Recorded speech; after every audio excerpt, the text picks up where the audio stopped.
Hi, I'm Mike from Our Life Free, and this afternoon I'm at the top of Ivanhoe Beacon in Buckinghamshire. Really lovely place, and I'm going to talk to you a little bit about myself. It's about time you got to know who I am if we're going to go on this journey together.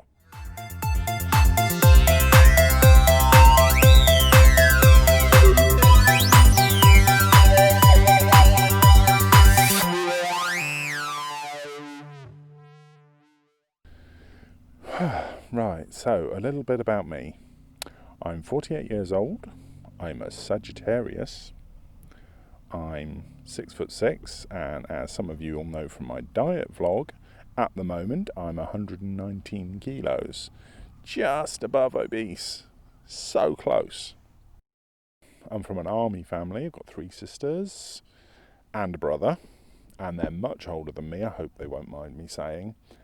So I have kind of the double benefit. I'm a little brother, but also I'm treated a bit like an only child. So I get the best of both worlds. The problem with that is that I'm always the little brother, and I always will be the little brother.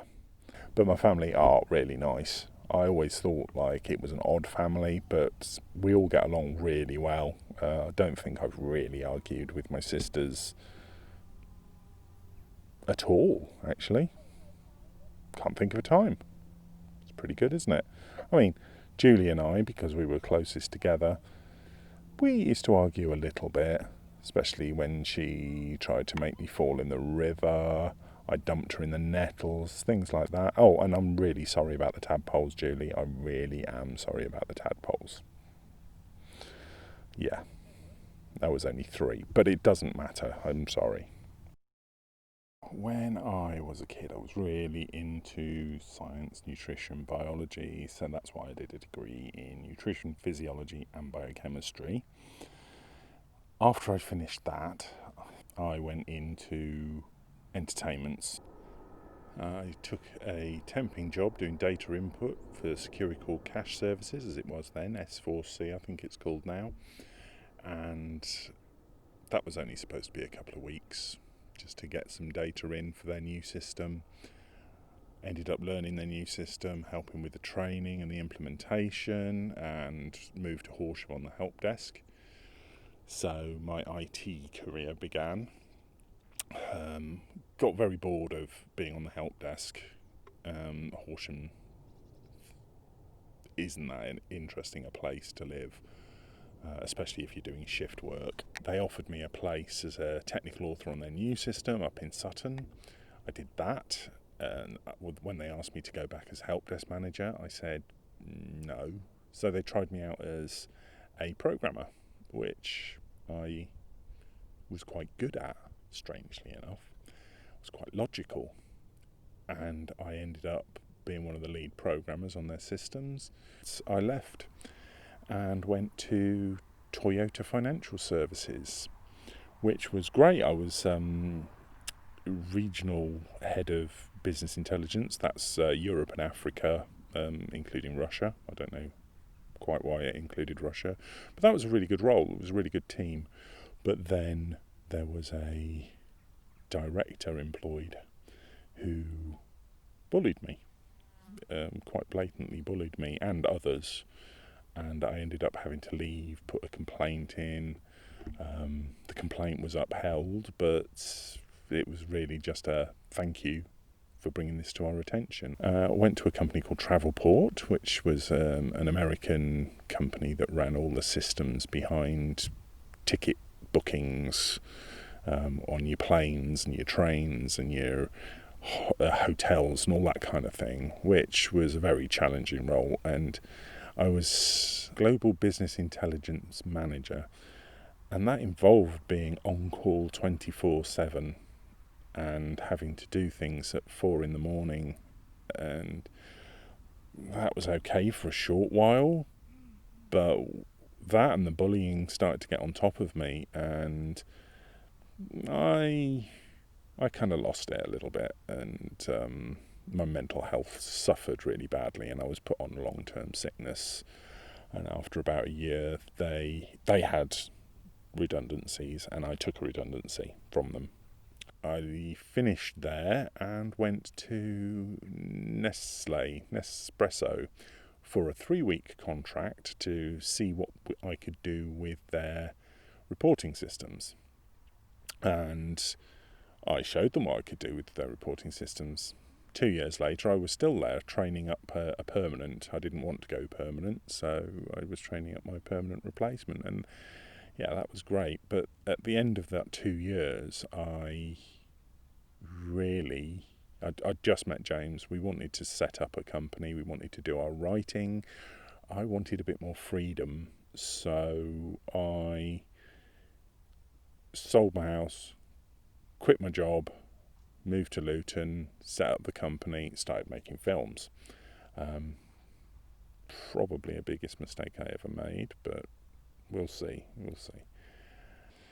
Originally, I was just wanting to be a professional theatre director, and I have directed a couple of things professionally and amateur, and they've been very successful, and I've really enjoyed that. I don't know quite how we ended up doing TV and film, but we did, and it's been interesting. It's a filthy industry, and I'm going to do a vlog all about the industry and the type of people and behaviours that people seem to think they can get away with in that industry. I thought the finance industry was dirty. I thought the car industry was dirty. I thought most industries are dirty, but actually they are nothing compared to the entertainment industry. It's horrendous what people can get away with, and because most people are freelance, you can't sack someone who's working for themselves. It's there needs to be a different way of dealing with that industry. Don't get me wrong, there are some absolutely brilliant, creative, vibrant, interesting, dedicated individuals, and I've had the privilege of knowing quite a few of them. But there are also scum that come out of the woodwork after the money, after the fame, after people doing all their work for them and taking all the credit. They want everything on a plate, and they feel they've got a right to it because they introduced you to someone right at the beginning. Yeah, thank you. A credit, but not half the film. That's disgusting. I'm a spiritual person. I'm quite connected to the earth. I'm quite intuitive. I am a pagan, but I'm also a scientist, so I've got a practical bent on most things. Most of what I do is understanding a process or how a story worked, taking it apart, putting it together with a new set of clothes, maybe combining 2 ideas, 3 ideas, taking bits of many ideas. I mean, they say that there's nothing that's new, and I believe that there's nothing that's truly new, apart from at the moment where I'm talking constantly. I'm actually quite a good listener. I'm empathic. When I did work for Toyota, we did management styles, and I was so far into the people person, the HR, the interest in people's success, development of people. I believe in people, most people. Yeah, no. I've had problems with my mental health. I've had problems with my weight, and I'm going to do some vlogs about those. My mental health since the bullying incident has been a struggle for me, and I try to remain positive, but it's not always possible. Yeah. I love my cats. I love all animals, even the ones I wouldn't go near, like lobsters. I love nature. I like being out in nature. I know this isn't really a natural landscape, that it's been shaped by man, and I don't think there are many natural landscapes still out there. I used to love in biology when we go out with a quadrant and count the number of bugs or types of grass. I just love that. I don't know why I didn't go into ecology. I just find it so interesting. Archaeology. I love archaeology. Digging things, slow, methodical. I'm not really that slow and methodical, but I'd love to be able to slow down and do something like that. I can sit in front of a computer for hours on end with spreadsheets, trying to solve problems, programming.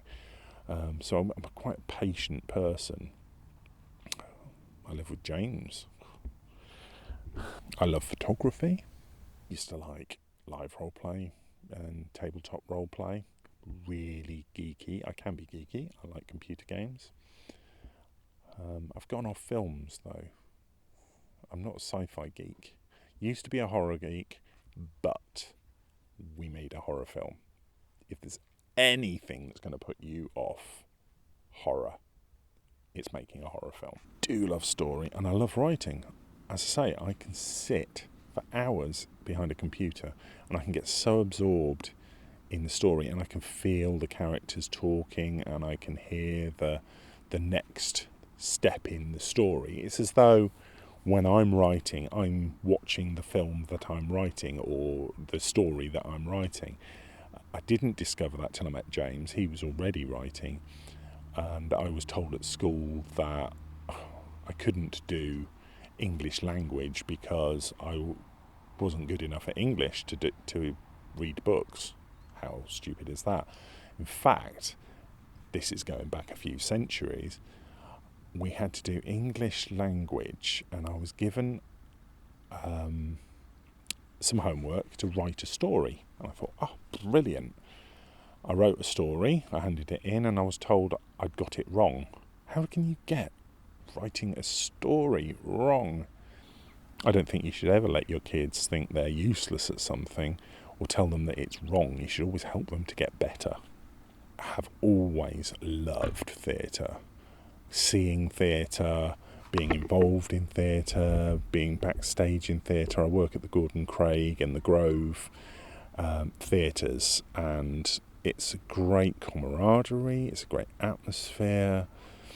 The people are amazing. Yeah, learning all the technical stuff. Those theatres are great for someone like me. You get to learn everything. You get to try everything. They're equipped. I just hope that COVID doesn't harm them, because they're so valuable to this country. On my diet video, I talked about baking and cooking. I love it. I especially like late night baking when it's calm, peaceful, quiet, and you're there with all your ingredients, maybe listening to the radio or some music, or not, and just getting on with some baking. I really love doing that, and I miss it. I really miss it. I'm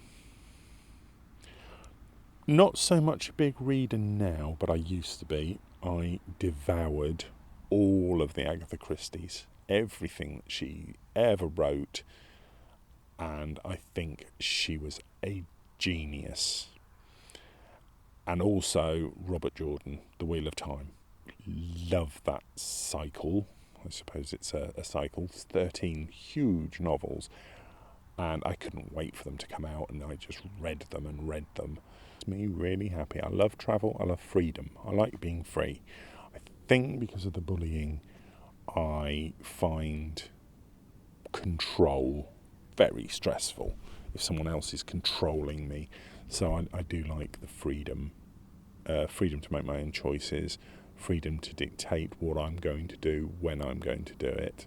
Sometimes I can grind to a halt. That's not necessarily a bad thing. James is very good at getting me back motivated because he's always on the go. I also like bringing order to chaos.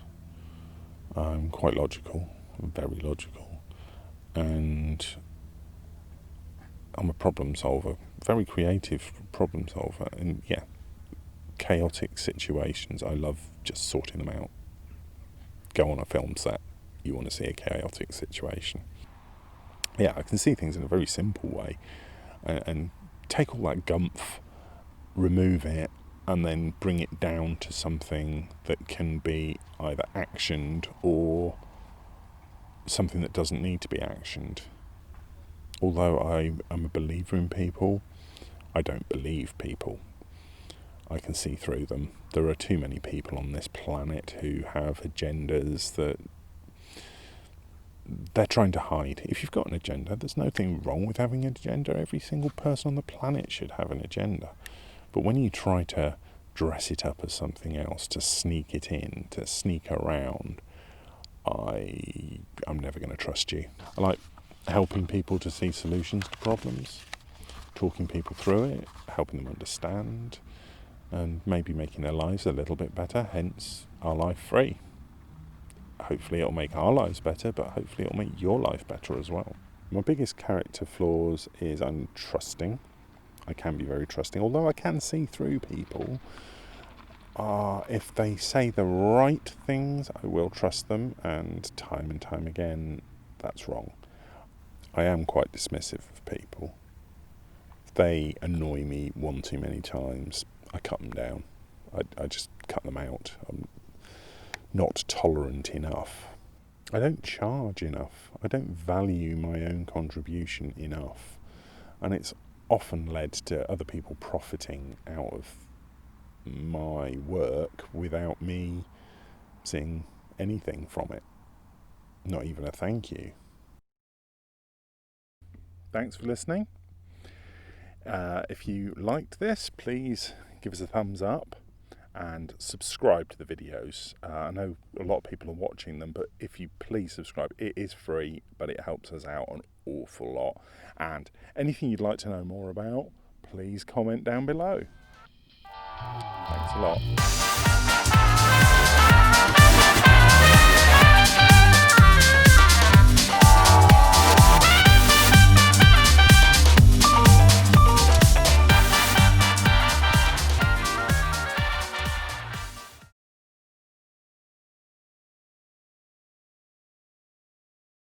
Quite often people can be the problem, and you can't change people. You can only change your behaviour. And particularly with COVID at the moment, people are being a little bit paranoid. Fed by the media and the government, but it's making people... It's not that you shouldn't take precautions and that you shouldn't follow the guidelines. It's the fact that people are bathing in hand wash, feeling like someone looking at them and breathing from 10 miles away is going to give them COVID, or that COVID is some kind of miracle that will just jump. It will come in and sneak into your house late at night, find you in bed and infect you. Yeah, I suppose my degree just doesn't